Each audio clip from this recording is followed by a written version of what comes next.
Ya, esta es mi última clase. Vamos a hablar entonces hoy día de lo que es esclerosis múltiple y trastornos desmielinizantes. Bueno, para los que no han visto las otras clases, yo soy el doctor Sotomayor, trabajo en la Red Dulce Christus como médico general y en una UTI de neurocirugía en el Sotero del Río. También veo pacientes a domicilio en la empresa Peter Swan, que son pacientes que están en hospitalización domiciliaria. Eh, Bueno, esto es un tema que la verdad uno se enfrenta pocas veces. Eh, yo he visto súper pocos casos y, insisto, las decisiones de estos casos las suele tomar un médico que es más especialista en el tema. Igual siempre es bueno conocer todas las enfermedades, empezar las cosas más generales y entender un poco el funcionamiento, los fármacos que se usan y etcétera.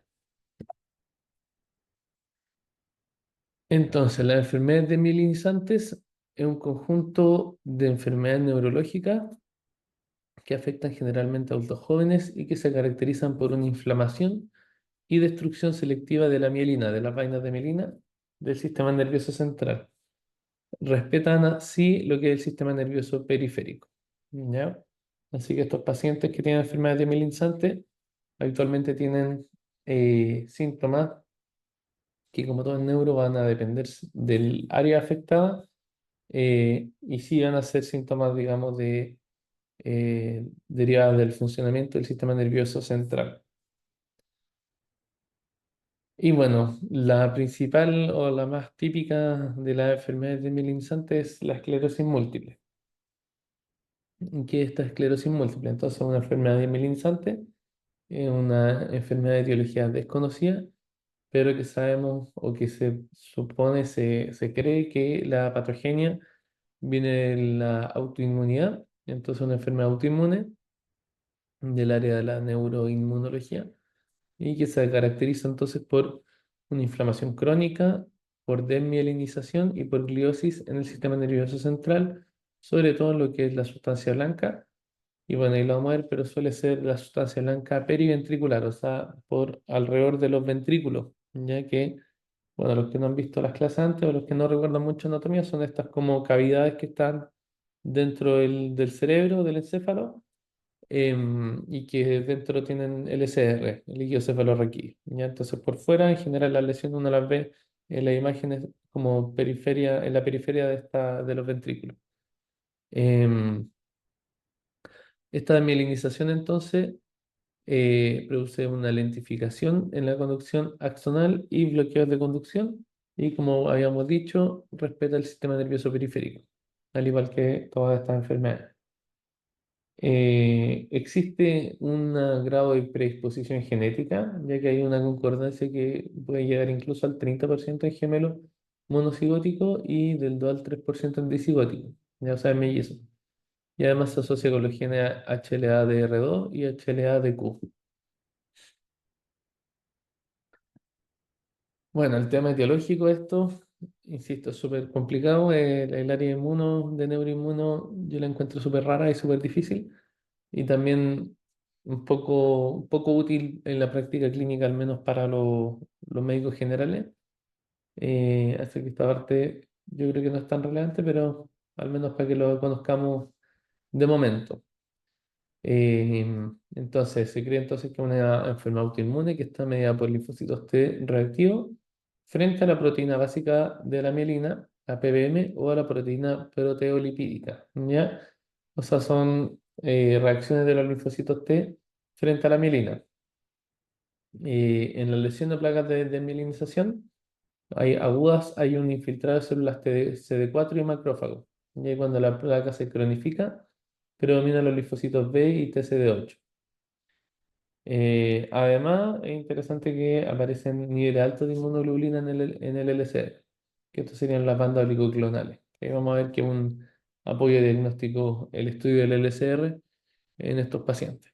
¿Ya? Entonces, finalmente todo orienta a que esto sea un proceso inmunomediado.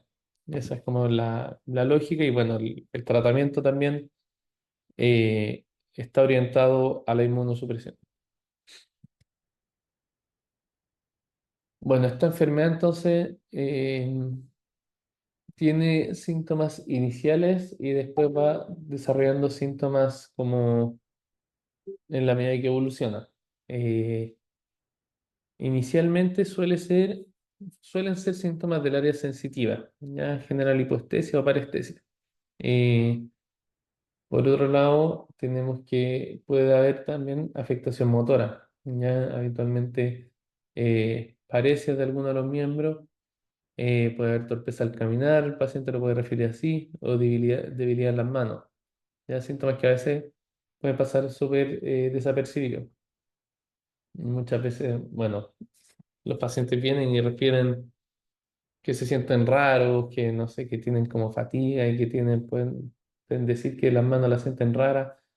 Eh, uno pocas veces sospecha esto, ¿verdad? Siempre uno piensa que eso va más del área psiquiátrica o que tiene, no sé, algún tipo de alteración de la tiroides, ¿verdad? Que siempre puede simular cualquier cosa.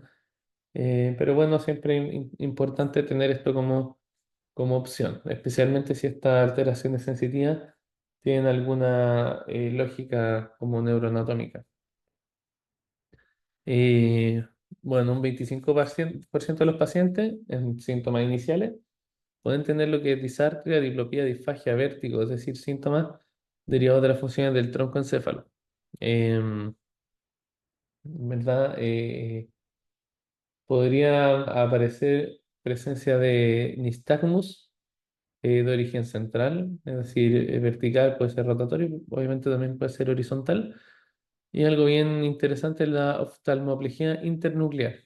Ya bueno, en la presentación que hice previamente, entiendo que a seguir ese orden, hablamos de la oftalmología eh, supranuclear, me parece, que finalmente es la parálisis de la mirada vertical. Esto lo vimos en un tipo de, ya ni me acuerdo, ya buenas tardes. Pero bueno, en este caso tenemos la oftalmoplegia internuclear, donde se afecta el fascículo longitudinal medial y el ojo, al hacer los movimientos verticales, puede tener una parálisis de la aducción, por ejemplo. ¿Ya? Entonces, ahí como lo vemos en la imagen, el paciente no es que tenga un compromiso del tercer par y tenga este porque aquí el ojo que se ve en la imagen, el que está alterado, el que está con la mirada fija. Aquí el paciente uno le está diciendo mira a la izquierda y el paciente puede hacer todos los movimientos, pero no puede rotar, digamos, el ojo o aducir el ojo. Em, y bueno, en este caso, la lesión se ubicaría entonces en el fascículo longitudinal medial. Em, bueno, y si esto ocurre entonces en una persona joven y esto es bilateral, o sea que ninguno de los dos ojos puede aducir, es un hallazgo que es casi patognomónico de la esclerosis múltiple. O sea, un paciente joven que tenga esto bilateralmente es casi 100% probable que tenga esta enfermedad. Eh, bueno, lo de la supranuclear era, ahora me acordé, bueno, estamos hablando de los trastornos del movimiento. Era uno de los tipos de parkinsonismo. Ahí para que vayamos como correlacionando las cosas y que no nos desordenemos, ¿ya? Aquí en la esclerosis múltiple puede aparecer esta oftalmoplegia internuclear y no así como en la otra que era en la parálisis de la mirada vertical, que esto era uno de los síntomas de alguno de los tipos de parkinsonismo, no de la enfermedad de Parkinson, ¿verdad? Eh, bueno, en verdad los síntomas, como dijimos, pueden ser derivados de cualquier compromiso del sistema nervioso central, así que pueden ser también síntomas visuales. Em, lo más frecuente entonces es tener la presencia de un escotoma central, ¿ya? Y el fondo ojo podría ser normal, pero podría tener algún grado de edema. Además, podrían ser síntomas derivados del compromiso del cerebelo, la disartria, la incoordinación, la inestabilidad de la marcha, la dimetría, el temblor intencional, etc. Y bueno, algo un poquito menos frecuente sería la afección, el compromiso de los esfínteres, o la aparición de síntomas del área mental. ¿Ya? Estos síntomas se han afectado en general más adelante, pero podría ser síntomas iniciales, pero suele ser infrecuente.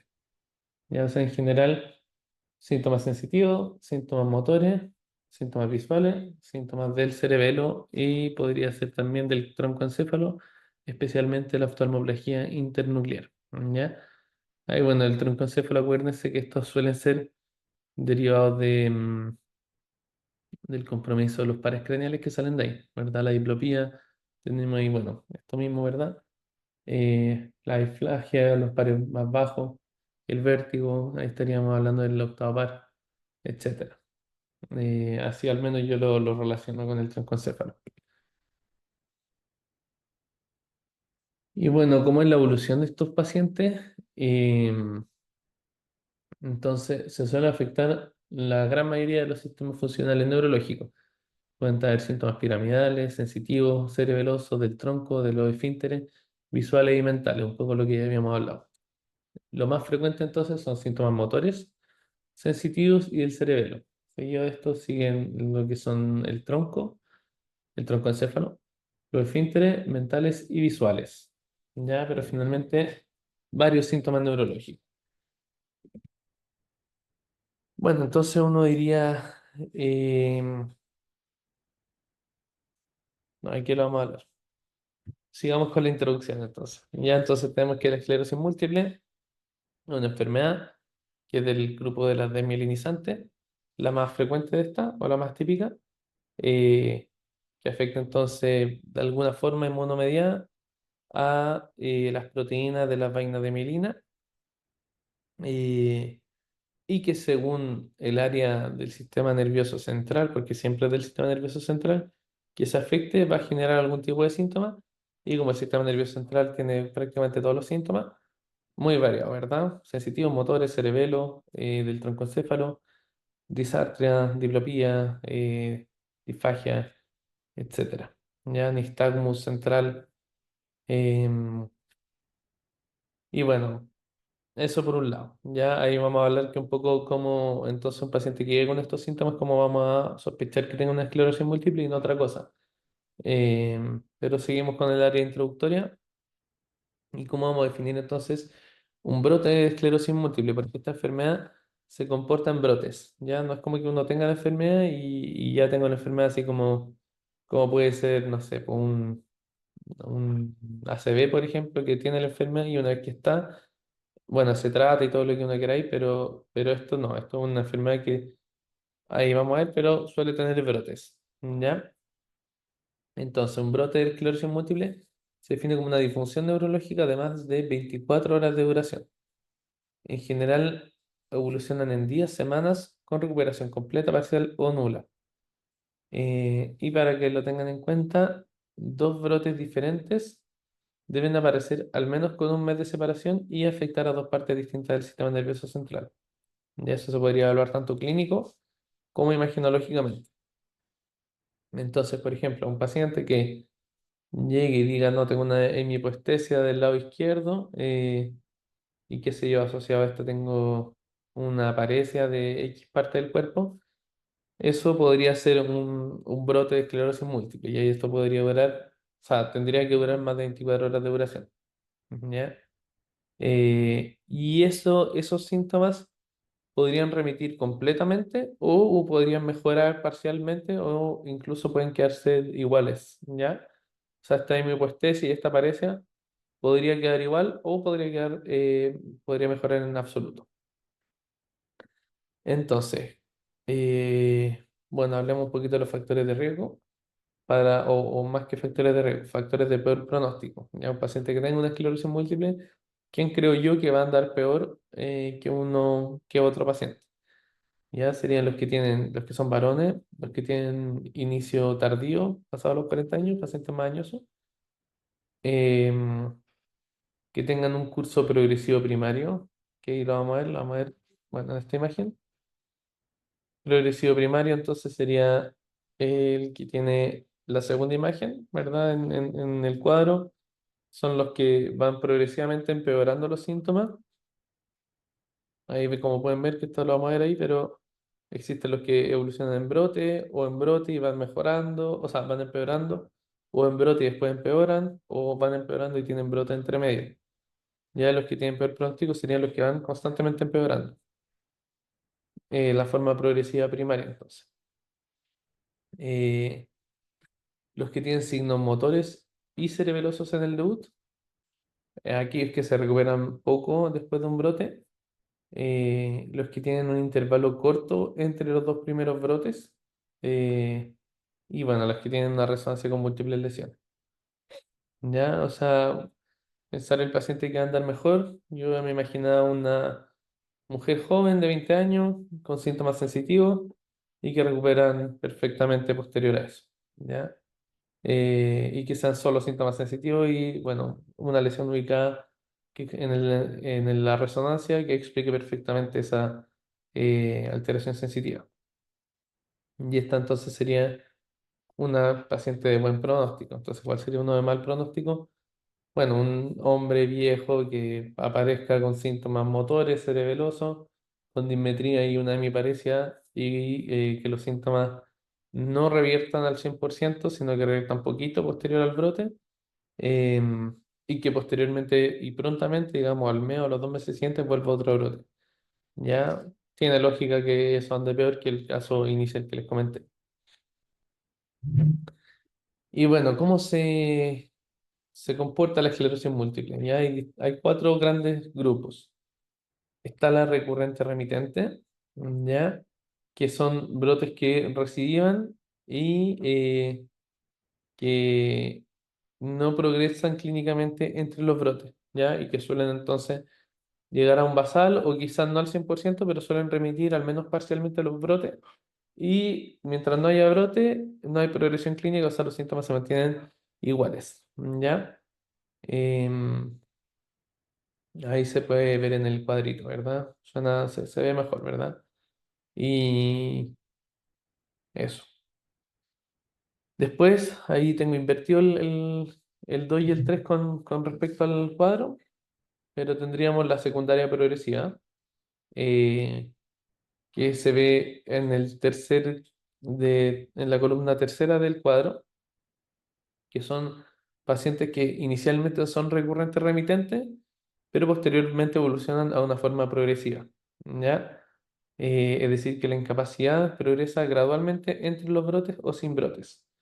Ya, o sea, antes teníamos un paciente que tiene brote y sin brote no pasa nada, digamos, no evoluciona mal la enfermedad, pero existen también la progresividad secundaria que parten así, con recurrente remitente, y secundariamente progresan, ya, y se hacen progresivamente, digamos, después de un par de brotes, el paciente empieza a empeorar la clínica.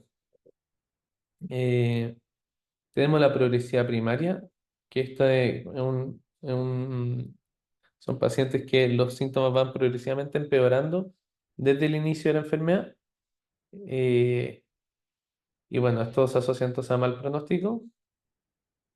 Y está la progresividad recurrente, que es la última de la imagen, que es desde el principio progresiva, pero tiene también recaídas, de verdad, como brotes dentro de esta progresión. Em, Bueno, esto yo creo que es de las cosas más importantes y de lo que más se podría preguntar. ¿Ya? ¿Cuáles son los cuatro tipos de esclerosis múltiple?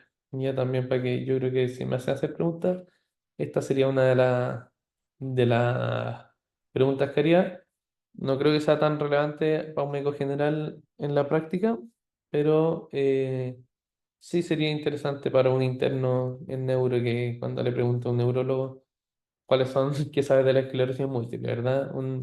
Una buena forma de abordarlo sería decir, bueno, una enfermedad desmielinizante, se asocia a compromiso del sistema nervioso central, a través de sistemas algo inmunomediados, probablemente autoinmunes, anticuerpos antiproteínas de la vaina de mielina, y existen cuatro tipos.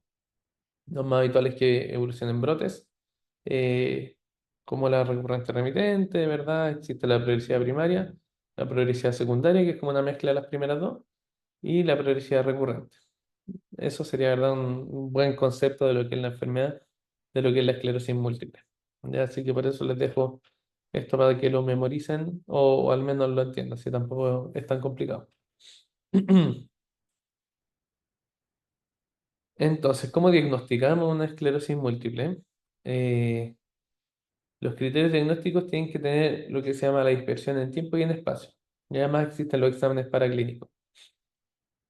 Entonces, ¿qué habla de la dispersión en el tiempo? Es que existan dos brotes distintos.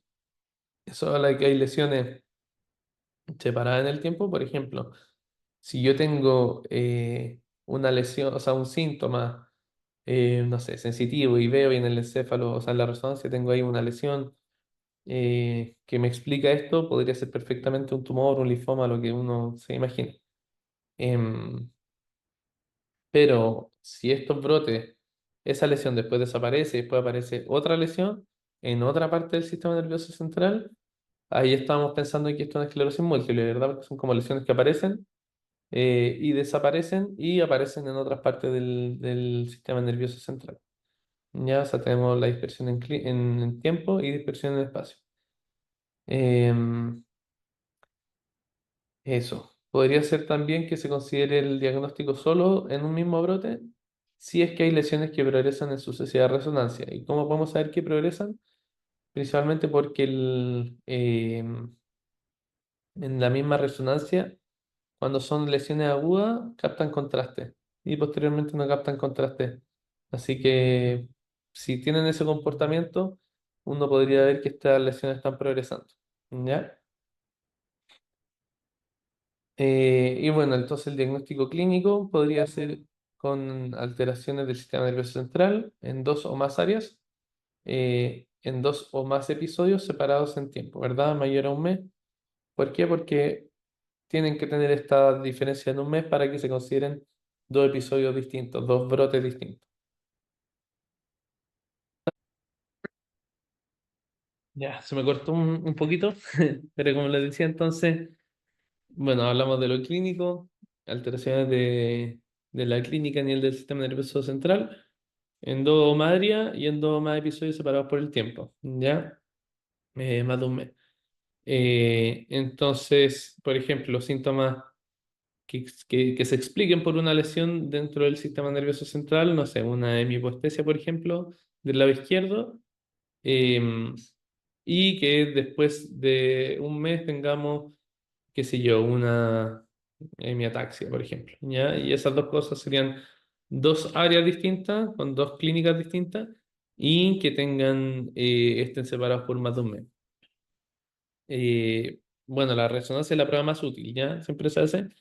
Eh, Se ven lesiones desmielinizantes que se ven hiperintensas en la secuencia T2, y las localizaciones más típicas son periventricular, es decir, alrededor de los ventrículos, que es lo que comentábamos al principio, yuxtacorticales, es decir, que está la corteza y como justo al lado de la corteza, a nivel del troncoencéfalo y a nivel de la médula. Eh, Como les decía antes, las lesiones agudas captan contraste, el gadolíneo, pero las crónicas no. Y ahí eso es lo que hablamos de que dentro de un mismo brote uno puede ver que las lesiones están progresando en la medida que estas no captan contraste.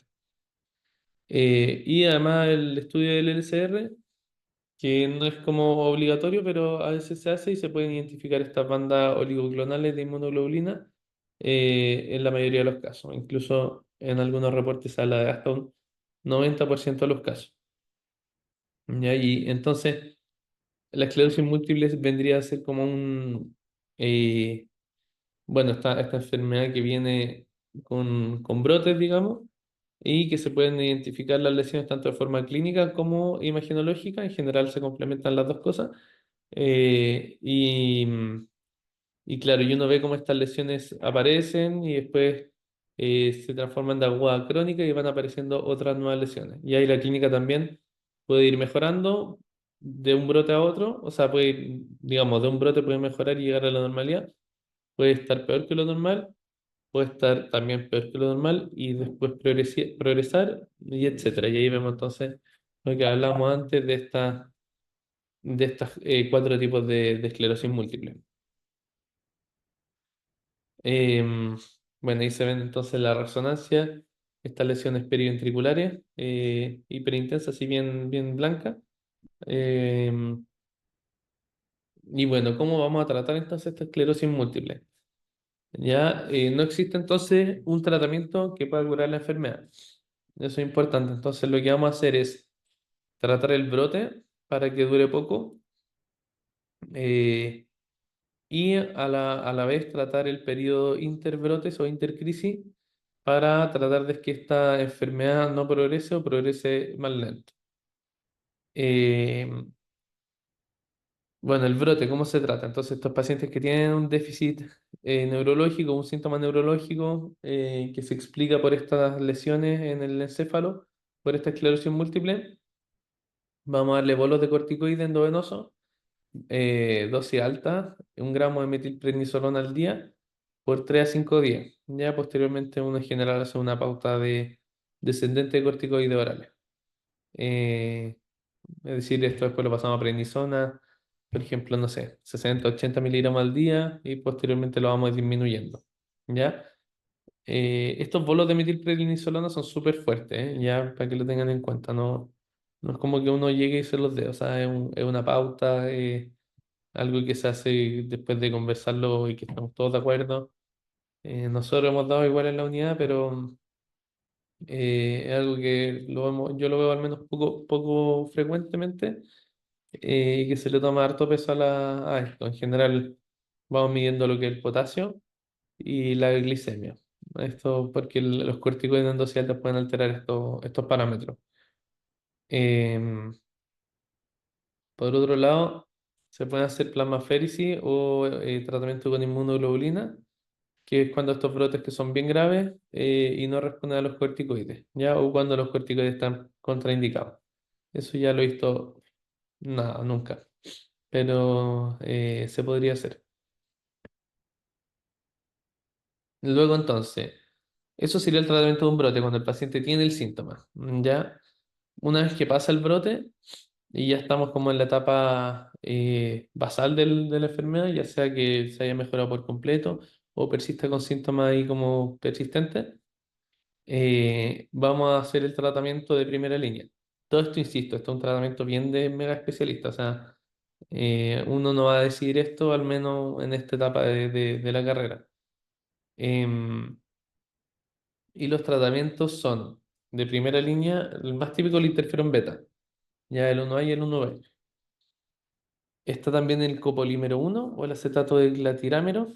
Y ya está otro que son, yo al menos no lo había escuchado nunca, que son el dimetilfumarato, que son fármacos orales de reciente aparición, y la teriflunomida, ya también un fármaco oral que inhibe la síntesis de pirimidina. Yo le recomendaría quedarse con el interferón beta. Eso es lo que más habitualmente se escucha. Entonces, brote, corticoides, dosis alta, metilprednisolona, un pulso de corticoide endovenoso. eh, Eventualmente se podría dar inmunoglobulina o plasmaféresis. Y una vez que se termina el brote y estamos en esta etapa basal, vamos a dar interferón beta. Y de segunda línea hay otro fármaco. ¿Ya? Está el natalizumab, un anticuerpo monoclonal recombinante anti-BDA4, que son estas moléculas de adhesión de los leucocitos al endotelio. Entonces, esto impediría el paso de los linfocitos y de los monocitos al sistema nervioso central, digamos, se quedarían atrás de la barrera hematoencefálica. Em, Esto sería útil en la esclerosis múltiple con recidiva recurrente, que, o sea, perdón, con recurrente remitente, que sería entonces la primera, que son estas que no tienen progresiones clínicas entre los brotes, eh, y que estas no hayan respondido al interferón beta o al copolímero, ¿ya? Entonces, bueno, para que lo tengan en cuenta. Bueno, se requeriría entonces la determinación previa de los anticuerpos antivirus JC por el riesgo de leucoencefalopatía multifocal progresiva. em, Y entonces, bueno, si saliera este anticuerpo positivo, la idea sería, o sea, se desaconseja iniciar este anticuerpo.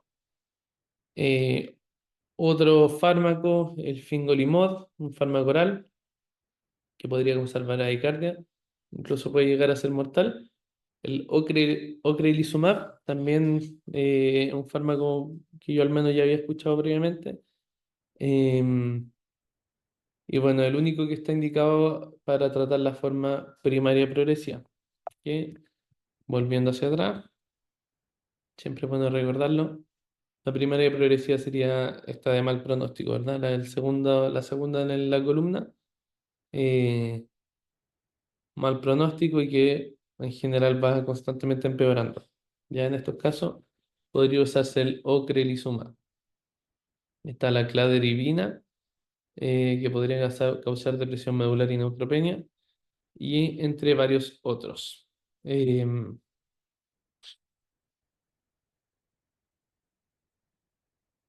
entonces, el ocrelizumab sería el único fármaco que ha demostrado eficacia en las formas progresivas, ¿ya? También entonces sería eficaz disminuyendo la actividad en forma recurrente, así que se podría usar en ambas formas clínicas, pero como comentábamos, la primera línea es el interferón beta, eh, y bueno, podría usarse el natalizumab también, y yo me quedaría con esos tres, el interferón beta, el natalizumab como una opción, pero que a los que no han respondido al interferón beta, y el ocrelizumab en general para las formas progresivas. Em, Y bueno, estos pacientes van a ir quedando con distintos problemas asociados a la progresión de la enfermedad. Entonces, obviamente, el tratamiento sintomático, ir tratando todas estas intercurrencias que vayan surgiendo. Ya, si obviamente inmunosuprimirlos va a implicar mayor riesgo de infecciones, tratar las infecciones, ir rescatando los cultivos.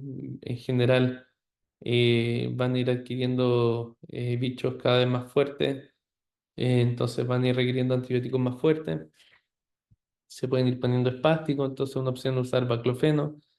En general uno parte 5 miligramos cada 8 horas o 10 miligramos cada 12 horas, y podríamos llegar incluso a 20 miligramos cada 8 horas.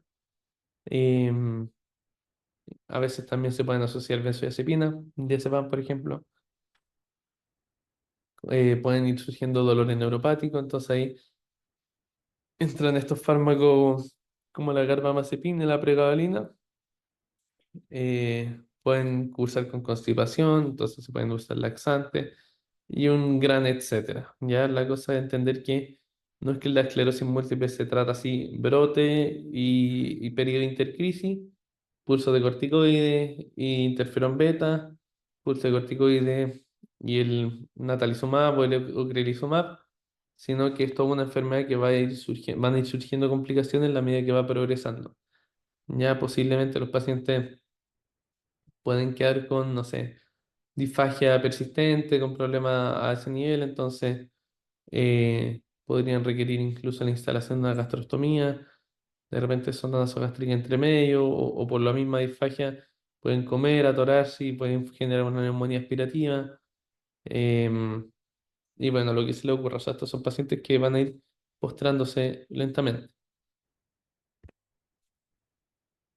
Y bueno, hablar de otras enfermedades desmielinizantes. Si ya la esclerosis múltiple es rara, estas son más raras todavía, pero hay un par que destacan un poquito. Dentro de esa está la neuromielitis óptica, em, que bueno, como bien dice el nombre, se caracteriza por una mielitis a nivel cervical y a nivel del nervio óptico, ¿ya? Suelen tener positivos los anticuerpos anti-acuaporina 2, o sea, acuaporina 4, perdón, que están dirigidos contra la membrana de los astrocitos alrededor de la barrera hematoencefálica. Em, la resonancia de cerebro suele ser normal, y la resonancia cervical muestra una lesión extensa, que habitualmente agarra varios niveles cervicales. En este caso se ve en la imagen, hay una lesión medular que agarra desde C1 a C4. Ya esto que se ve ahí blanquito, al medio de la médula, como justo al lado de las vértebras, esa sería la lesión. ¿Ya? Em, También, bueno, el curso clínico también es como en general en brotes con discapacidad residual, y un poco lo mismo, ¿verdad? El tratamiento se emplea en corticoides en altas dosis, y el tratamiento de mantención también son inmunosupresores.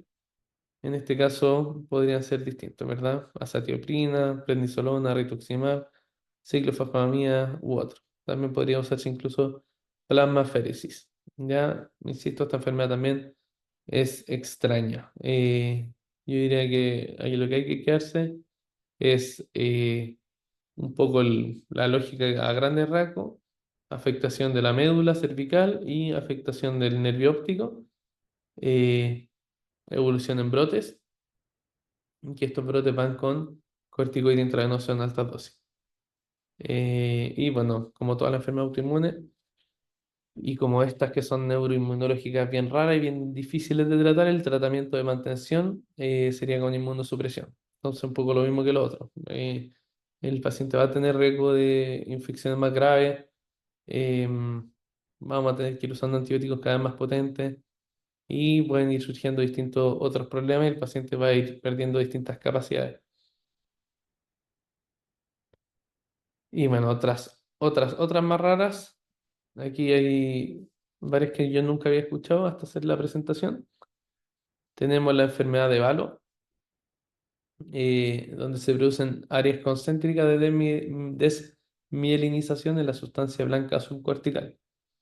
La enfermedad de Marchafava-Bignami, que existe una degeneración primaria del cuerpo calloso a nivel de la zona central, que es más frecuente en varones italianos que consumen vinos y en pacientes desnutridos.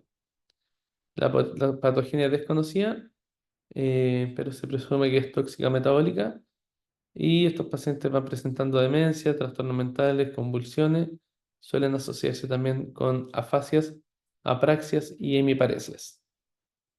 Eh, Esta ya es más conocida, pero yo al menos la conocía desde otros capítulos, pero la mielonisis pontina, la mielonisis central pontina, que también es una enfermedad desmielinizante, pero en este caso no es algo autoinmune, sino un trastorno del sodio. Ya probablemente alguno de ustedes ya la conoció.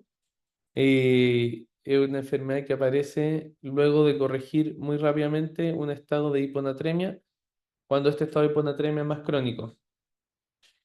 Eh, Bueno, la lógica de esto un poco es un paciente, por ejemplo, que tiene bueno, la anatremia, para los que no saben, debiera estar entre 135 y 145.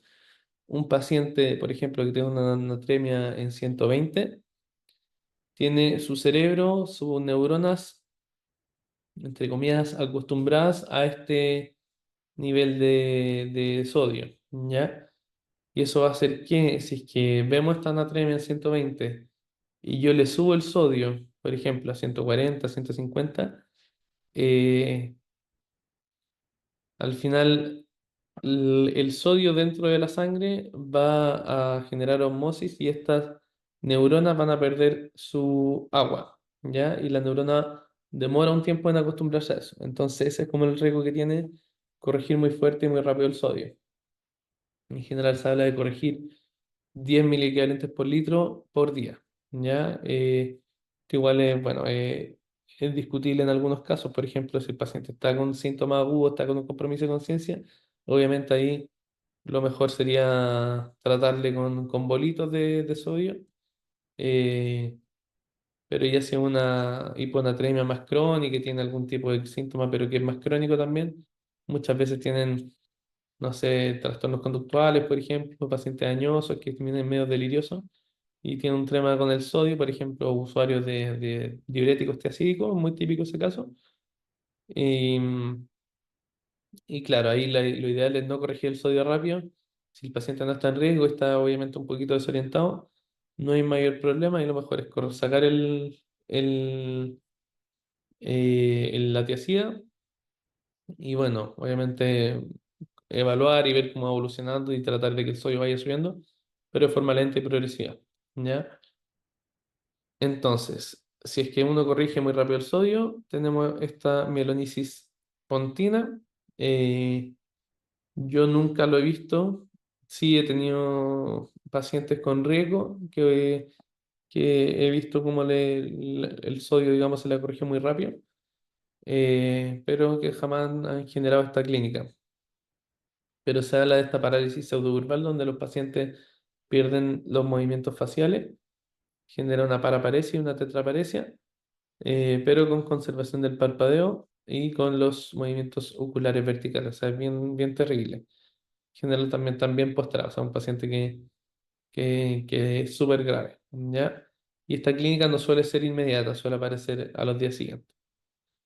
Em, Eso, pero yo insisto, yo nunca la he visto dentro de este grupo de enfermedades desmielinizantes, siempre la vemos de repente en endocrino o en medicina interna. Eh, bueno, y por otro lado tenemos esta encefalomielitis aguda diseminada, que es una enfermedad desmielinizante de comienzo brusco y de evolución monofásica, o sea, evoluciona en una sola fase. En general tienen un antecedente de una vacuna, como contra la viruela o contra la rabia, y ahí llamaríamos esta encefalomielitis como una postvacunal, o pueden tener antecedentes de infección, como exantemas virales de la infancia, y ahí hablamos de esta encefalomielitis postinfecciosa. En general va con fiebre, con cefalea, con meningismo, con letargia, que puede evolucionar incluso al coma. Eh, Crisis epilépticas que pueden ser frecuentes y pueden tener signos de focalidad neurológica. Habitualmente tenemos elevación de las proteínas y de los linfocitos en el LCR, y el tratamiento, como ya podrían haberse imaginado, es un corticoide endovenoso en altas dosis. Todo esto yo les diría que no importa mucho, salvo para los que quieren ser neurólogos y quieren estudiar más, pero en la práctica pocas veces uno ve esto.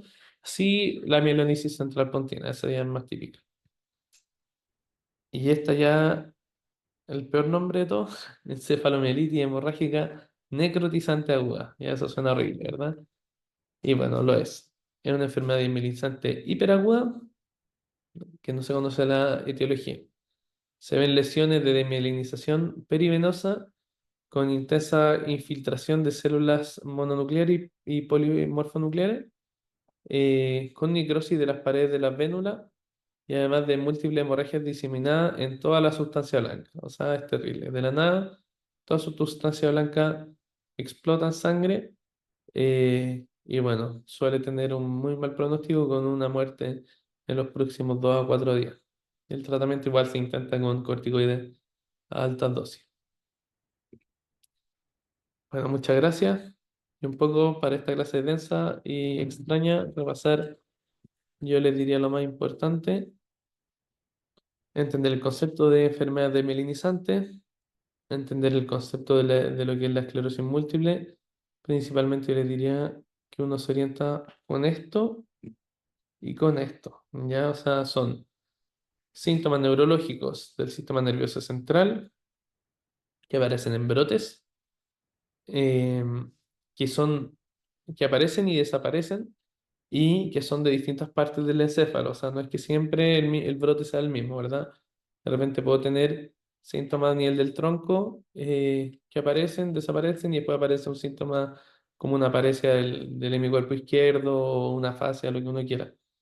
Eh, Va en brote entonces, como comentábamos, y que tiene este periodo de intercrisis, que pueden ir progresando o pueden estar estacionarios. Y según cómo se comporte, vamos a tener esta clasificación. ¿Ya? La de peor pronóstico, habitualmente se dice que es esta progresiva primaria, que no tiene brote, sino que es constantemente empeorando los síntomas. Y ahí teníamos el ocrelizumab como fármaco que pudiera servir. Para lo otro, que tienen brote, podría funcionar el corticoide en altas dosis, endovenoso, bolos de metilprednisolona, al igual que toda esta enfermedad autoinmune fuerte. Y en el periodo de intercrisis, el interferón beta. Ya, yo diría que eso es como lo más importante. Entonces, también entender un poco los criterios diagnósticos, dispersión en tiempo y en espacio, o sea, 2 brotes clínicos separados por un mes y que sean de distintas partes del sistema nervioso central. Ya, acuérdense aquí el apoyo más importante de la resonancia, buscar lesiones principalmente a nivel periventricular, yuxtacortical, troncoencéfalo y médula. Y bueno, el tratamiento a grandes rasgos: metilprednisolona, dosis alta, interferón beta en el periodo de intercrisis, Y fármaco otro interesante, el natalizumab, como pacientes con este tipo de enfermedad que es como recurrente, remitente. em, y si no funciona el interferón beta, entonces podríamos usar el natalizumab. Y los que son ya de forma de estos progresiva, primaria, podría usarse lo que es el ocrelizumab también. Y bueno, como siempre, o sea, ver al paciente de forma integral y entender que va a tener probablemente síntomas varios que van a ir acompañando esta enfermedad. Eso entonces. Muchas gracias.